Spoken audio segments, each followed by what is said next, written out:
گوجری زبان میں اپڈیٹ سنیے۔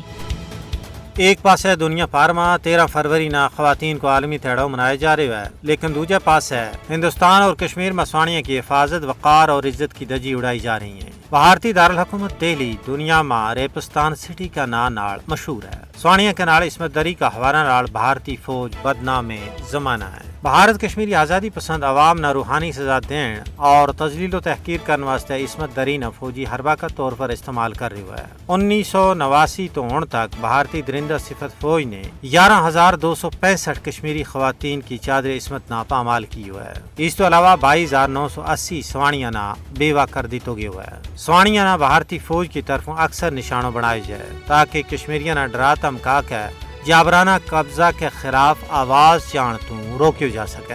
کشمیری سوانی بھارتی فوجیوں کے ہاتھوں جنسی تشدد کے باعث صدمہ کی ایک نہ ختم ہونے والی مصیبت کو سامنا کر رہی ہیں۔ مقبوضہ ریاست جموں کشمیر میں عالمی انسانی حقوق کی تنظیموں نے بھارتی درندہ صفر فوج کے ہاتھوں اجتماعی عصمت دری کا کئی سارا واقعات نہ دستاویزی شکل دیتی ہے۔ انہاں کا مکروہ کرتوتوں کو پردو فاش کی ہوا ہے، جنہاں میں سانے کنن پوچپورا جت سیتا کا پجاریاں نے 100 کے قریب عزت ماں مایا بینا کی چادر عصمت نہ پامال کیو۔ سانے شپیاں جد آسیہ اور نیلوفر نہ عزت ریزی تو بعد قتل کر دیتو گیو جیسا سانحات شامل ہیں، لیکن اس کے باوجود بھارتی مکار حکومت نے کسی ایک مجرم فوجی نہ قرار واقعی سزا نہیں دیتی اور پورا بھارت میں دن راتا پھر رہے ہیں، بلکہ کئی فوجیاں نہ ان مکروہ کرتوتوں پر انعام و اکرام تو نوازی کیو۔